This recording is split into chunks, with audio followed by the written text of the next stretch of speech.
नमस्कार। आप देख रहे हैं सीधी बात। मैं हूं राहुल कमल। नरेंद्र मोदी के समर्थन में जो लोग सामने आए हैं उनमें सबसे आगे चल रहे हैं स्वामी रामदेव, जो कि आज सीधी बात कार्यक्रम में मेरे खास मेहमान हैं।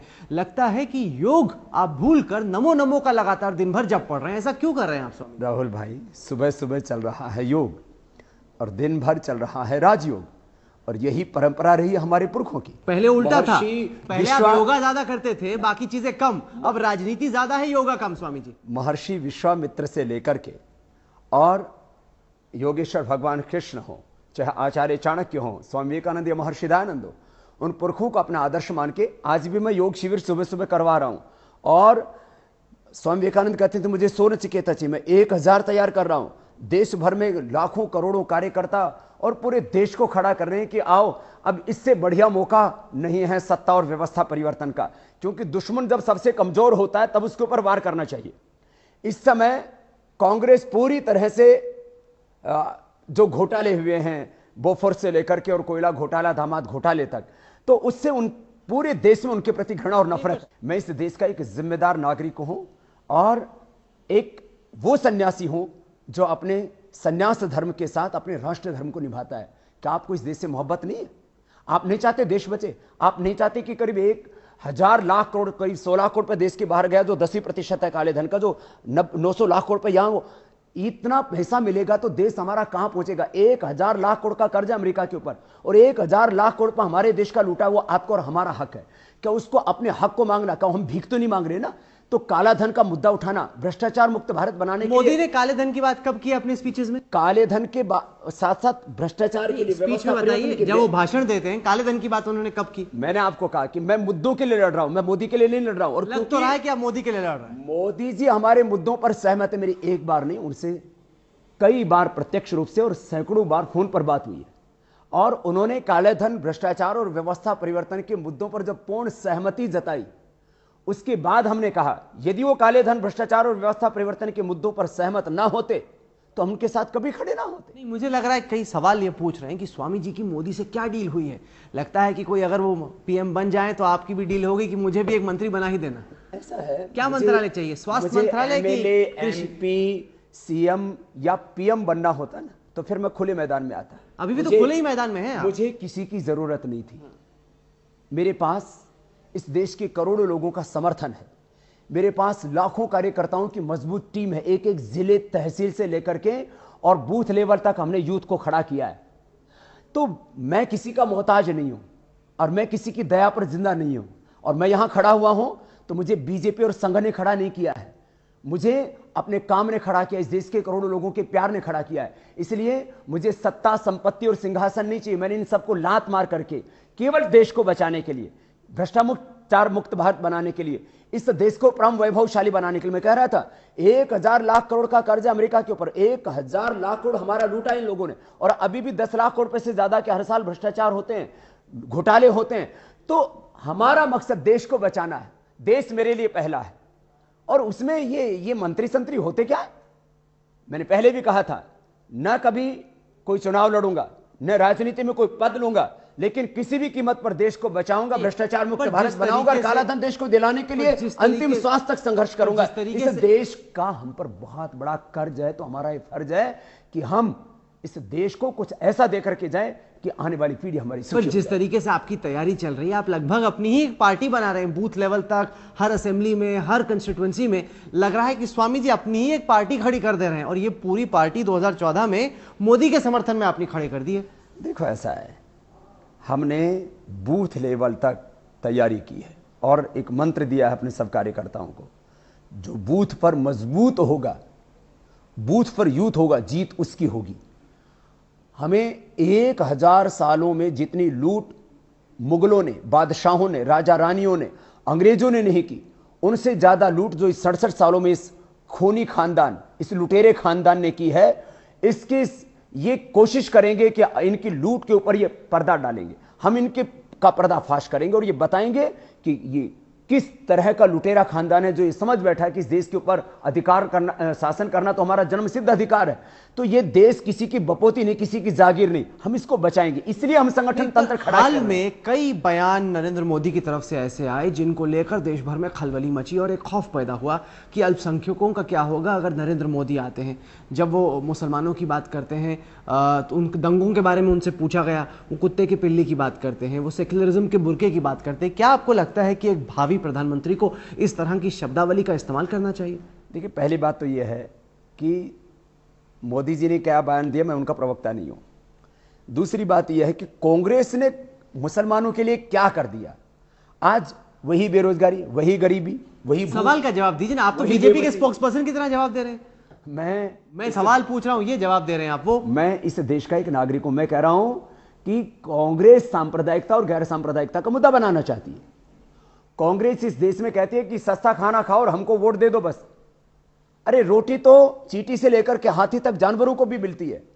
हमें मैं तो कहता हूं सस्ता नहीं, खाना तो चाहे आप मुफ्त में दे दो। मेरे सवाल का जवाब नहीं दे रहे स्वामी जी। मैं सवाल क्या पूछ रहा हूं, जवाब क्या दे रहे। सवाल यह था कि इस तरह की शब्दावली का इस्तेमाल करना क्या एक भावी प्रधानमंत्री के लिए ठीक है? देखिए, उसने बोला कुछ और अब हो सकता है वो द्व्यर्थक भाषा हो सकता है वो डिप्लोमेटिक लैंग्वेज हो, लेकिन जो उसने शब्दों का प्रयोग किया उसका अर्थ जो निकाला कांग्रेस ने, इसका मतलब तो कांग्रेस ही गुनहगार है। बोला तो मोदी ने ना। अरे मोदी ने तो बोला ड्राइवर बैठा है, गाड़ी चला रहा है, मैं पीछे बैठा हुआ हूं, मैं मुख्यमंत्री हूं या नहीं, और कुत्ता भी मर जाता है गाड़ी चलाते समय तो दर्द होता है।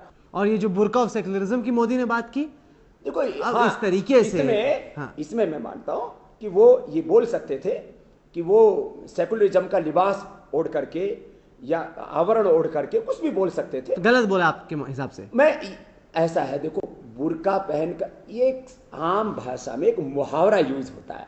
अब उस मुहावरे को जो है मुसलमानों से जोड़ करके देखना इतना सरल नहीं है। ऐसा थोड़ी, आप ये भी तो देखिए कि धर्म से जुड़ा हुआ है। हिंदुओं में तो बुर्का नहीं पहनते, मुसलमानों में पहनते। लगातार अमित शाह अयोध्या जाते, राम मंदिर की बात करते। लग रहा है कि कुल मिला के कोशिश हो रही है कि कैंपेन में ध्रुवीकरण हो जाए, हिंदू वर्सेस मुसलमान का 2014 का चुनाव हो जाए। मैं कतई नहीं चाहता कि जो है केंद्र में, राष्ट्रीय राजनीति के केंद्र में मुद्दा सांप्रदायिकता का हो या रोटी का हो।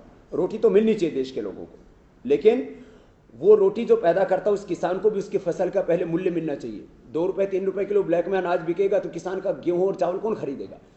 और इसके साथ साथ सांप्रदायिकता, इस देश के लोग जन्म और स्वभाव से ही गैर सांप्रदायिक हैं। कांग्रेस इस देश के लोगों को गैर सांप्रदायिकता का पाठ पढ़ाएगी? इनकी औकात क्या है, इनकी हैसियत क्या है? देश को लूटने के सिवाय उन्होंने किया क्या? आप ये बात मान रहे हैं कि जो भाषा उन्होंने इस्तेमाल की वो शायद गलत थी, इस तरह की भाषा मोदी को नहीं इस्तेमाल करनी चाहिए, ये बात तो आपने मानी? देखिए, मैं इतना मान रहा हूं कि मुद्दा जो है वो सांप्रदायिकता और गैर सांप्रदायिकता नहीं बनना चाहिए। जो बुर्का ऑफ सेक्युलरिज्म कहा, आप ये मानते हैं कि इस तरह की शब्दावली उन्हें नहीं यूज करनी चाहिए? देखिए, मैंने इतनी सी बात कही है कि बुर्का की जगह दूसरा शब्द भी बोल सकते, तो बुर्का बोलना गलत था। मैंने जितना कहा सीधी बात है, मतलब आप तो सीधी बात ही नहीं कर रहे हैं। मैं सीधे सवाल पूछ रहा हूं, एकदम राजनीति आप में एकदम बस गई है कि सवाल कोई पूछे सोच समझ के किस तरीके से सवाल से बचा जाए। स्वामी जी, आप माहिर हो गए इसमें। देखो, राजनीति में यदि राज सामने आ गए तो और नीति खत्म हो गई तो फिर राजनीति रहेगी क्या? इसलिए राजनीति में राज बरकरार रहने चाहिए और उसमें नीति माने धर्म बरकरार रहना चाहिए। मैं राजनीति को लोक नीति मानता हूं, उसको राष्ट्रनीति मानता हूं। नहीं, आपने फिर भी सवाल का जवाब नहीं दिया। मैं सवाल पे ही जुड़ा रहूंगा।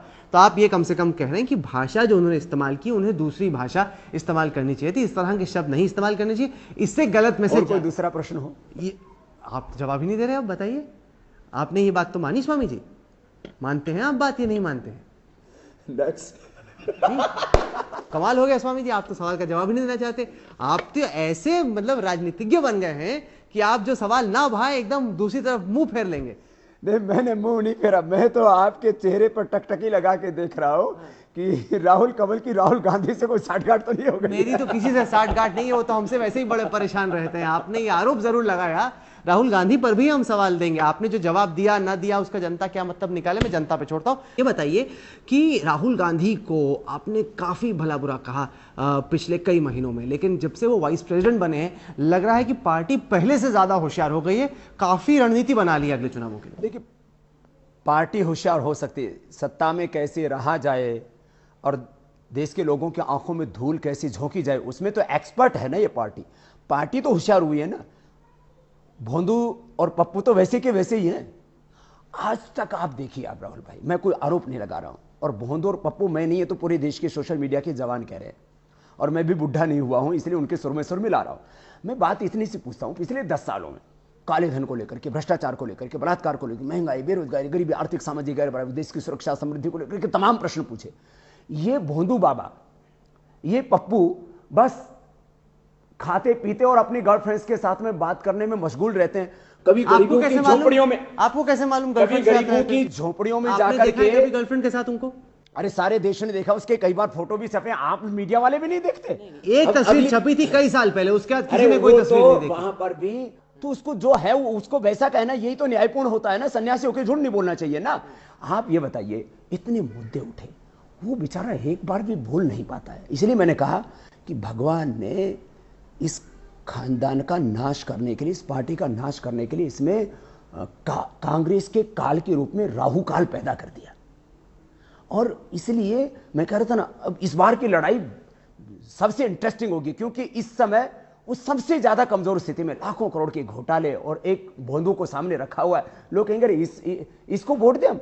एक तरफ मोदी है जिसको लोग विकास का, साहस का, पराक्रम का योद्धा के रूप में मानते हैं, और एक तरफ ये बेचारा लाचार, इसको अकल ही नहीं है। और देखो, मोदी भी झोपड़ियों में जाता है, और वो तो पैदा ही झोपड़ियों में हुआ है, वो भी गरीब के घर जाता है, लेकिन ये फोटो सेशन के लिए जाता है, पिकनिक के लिए जाता है। अच्छा, इसको दलितों से इतना ही प्यार है, मुसलमानों से इतना ही प्यार है, तो किसी दलित और मुसलमान की लड़की से शादी क्यों नहीं करवाते? आई उसकी मर्जी, जिससे मर्जी करे। अरे आपको क्या तकलीफ हो रही है? वो कहाँ छुट्टी मनाता है, किसके साथ जाता है, इसमें क्या फर्क पड़ता है? मैं ये कह रहा हूँ, उनको दलितों से इतना प्यार है तो दलितों का उद्धार हो जाएगा ना। फिर दलितों के घर में राहुल बाबा को नहीं जाना पड़ेगा, दलित इसके घर में आकर के आराम से रोटी खा सकेंगे।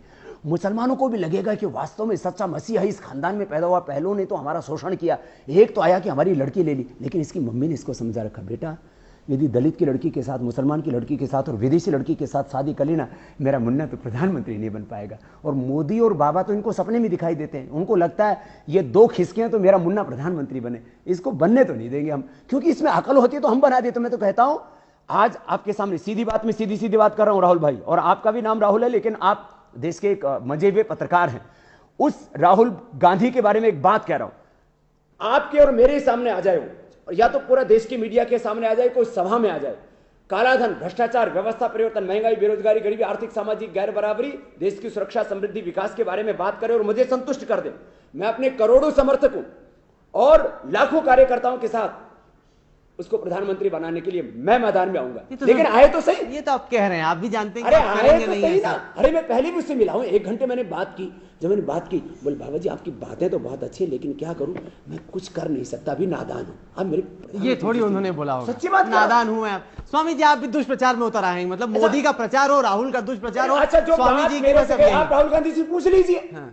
आप मेरे से इतनी बात कर रहे हो, आपकी हिम्मत क्यों नहीं होती उससे सीधी बात करने की? आता हम जैसे साधुओं को पकड़ लेते हो, आप आ जाते, वो नहीं आता। इसलिए तो मैं कह रहा हूं, भोंदू बाबा को तो बुलाओ, उस पप्पू को। और मैं कह रहा हूं, मेरी बात पर आप विश्वास नहीं करे। वो कहते बाबा जी मैं नादान हूं, मेरी पोजीशन ये नहीं है कि मैं काले धन, भ्रष्टाचार और व्यवस्था परिवर्तन। सही तो कह रहे हो, सरकार में है नहीं, पीएम कर सकते हैं, तो इसलिए वित्त मंत्री कर सकते हैं। राहुल गांधी मां ने इस देश के लोकतंत्र को बंधक बना रखा है। एक सरदार को सामने करके पूरे लोकतंत्र की हत्या कर दी है इन्होंने। कौन कहता है कि राहुल की नहीं चलती? कौन कहता है सोनिया गांधी की नहीं चलती? देश में इन धोखे से और किसी की चलती किसकी है? जिसको धोखा देते हैं तो मेरे से बोले आप प्रधानमंत्री जी से मिलिए। मैंने देखा ये सरदार तो बेचारा सरदार नहीं। बोले बाबा जी आपकी सारी बातों से मैं सहमत हूं, लेकिन मेरा भी रिमोट कंट्रोल कहीं और है। ये नहीं बोला स्वामी जी आप, मतलब मनमोहन सिंह बोलेंगे आपको अच्छा, कि मेरा रिमोट कंट्रोल करो, और क्या बोला वो आपको पता है? मेरे को नहीं पता है, मेरे को नहीं पता है। मैं ये बोल रहा हूँ कि जो आप बोल रहे हैं ऐसा नहीं हुआ। आप जाकर के प्रधानमंत्री जी से बात की, उन्होंने कहा कि नहीं कहा? चलिए, हो सकता है कि पीएमओ से खंडन आ जाए आपके इस बयान का, हम चलाएंगे इस बयान को। हाँ चलाइए। उन्होंने कहा बाबा जी मैं तो लाचार हूं, और मैंने कहा कि ऐसे ऐसे काला धन के बारे में ये कीजिए, भ्रष्टाचार के बारे में ये कीजिए, बड़े नोट के बारे में उन्होंने कहा कि मैंने भी कहा था कि बड़े नोट बंद कर दो और जितने भी घोटाले होते हैं ना बड़े नोट ही मिलते हैं। तो बोले बाबा जी क्या करूं, मैं तो मजबूर हूं। सच बता रहा हूं आपको। वो मोदी को फेंकू कहते हैं, लगता है कि स्वामी जी को भी अब फौज साहब पतंग उड़ाने का शौक हो गया। ऐसा है, मैं तो इन बेईमानों को उड़ाने के लिए पैदा हुआ हूं। पतंग तो मैंने उड़ाने सीखे ही नहीं, मैंने खेल नहीं सीखा, मैंने तो युद्ध सीखा और लड़ेंगे और इन सारे पापियों को ठिकाने लगाएंगे। जिस तरह से हिंदुस्तान का इन्होंने जो है कत्ल किया, बर्बादी की, तबाही की है।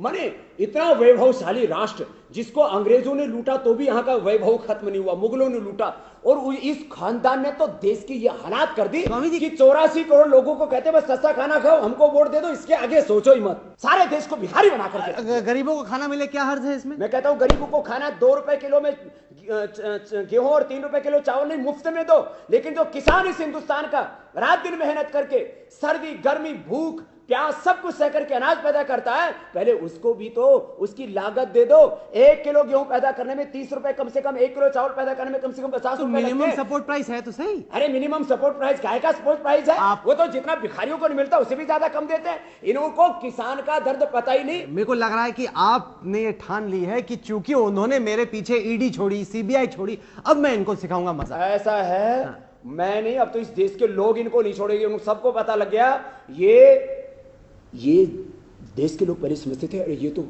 खानदानी लोग हैं, तो अब देश के लोगों को पता लग गया ये खानदानी राजा नहीं, ये खानदानी लुटेरे हैं, ये आत्मघाती भी हैं, ये राष्ट्रघाती भी है, कुल घाती भी है। और जितने उन्होंने पाप किए हैं, अब 2013 में इनकी 13वीं होगी, 2014 से नए भारत का निर्माण होगा। ये मैं नहीं, देश के करोड़ों लोग चाहते हैं और आप अपनी आंखों से ये नजारा देखेंगे। चलिए 13वीं किसकी होती है, भारत निर्माण किसका होता है, ये जनता पर हम छोड़ते हैं फैसला। स्वामी रामदेव, आपने हमें वक्त दिया, सीधी बात कार्यक्रम में आए, इसके लिए बहुत बहुत शुक्रिया।